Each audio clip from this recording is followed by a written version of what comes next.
Bueno, vayan toquen aquí arriba donde está el cartel Gustavo Cerati.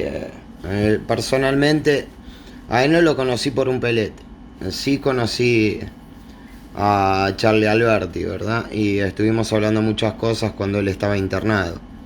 Inclusive personalmente yo en ese momento quería ir a ponerle la mano a Gustavo y no me dejó la familia. Primero decirte por un lado. Después las visiones que Gustavo tenía eran visiones un poquito funestas, sí. Él sabía literalmente que evidentemente mucho más no iba a continuar la vida que él llevaba. Yo te soy honesto, o sea, yo te voy a hablar literalmente de lo que era Gustavo. Gustavo consumía casi todos los días, no mucho, pero consumía y fumaba mucho. Y eso evidentemente en una determinada postura cuando llevas una gira constantemente, ponele que estás en una cama con el cogote torcido, te das cuenta de eso, provoca un gran daño. Y bueno, en fin, las visiones que él tenía eran de otro tipo, eran más existenciales.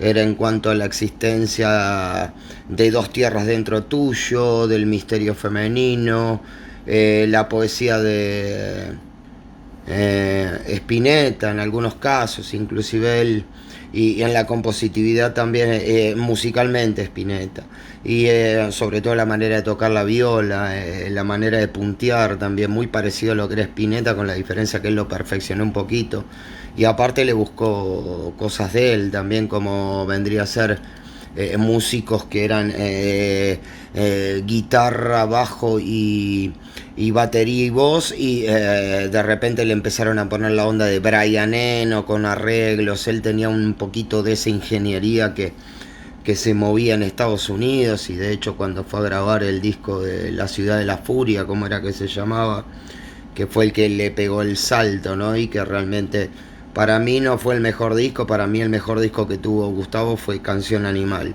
Sí, ya empezó con Colores Amarillos, y ahí ya empezó a hablar un poquito más de la queja que tenía con respecto a esa parte íntima galopante, ¿no? Que viste que espiaban la persiana americana y muchas cosas más que no vale la pena porque son cosas muy profundas, pero no precisamente proféticas. Ojo, vos podés ser profeta del amor o profeta del amor a tu manera también. Hay muchas maneras de ser profeta, pero no precisamente a lo que se le llama un profeta, que es avisorar cosas. Quizás sí en el primer momento compositivo fue un profeta en la época de los militares, Carlos García. E inclusive muchos temas los habló para dentro de un tiempo, no en ese mismo momento. Él tuvo suerte de tener, Carlos, familia que hizo posible que no lo vayan a buscar de los pelos a la casa, porque si no tranquilamente se tuviera que haber tomado el palo. En fin, y viste, las visiones pasan por otro lado, Gustavo, te vuelvo a repetir.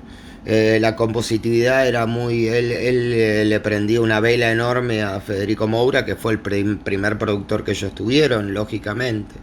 O sea que él mamó de alguna manera la compositividad de Federico Moura. Son dos cosas distintas. Y recuerdo muchas cosas con el tema de Gustavo, ¿no? Porque son cosas que, en fin,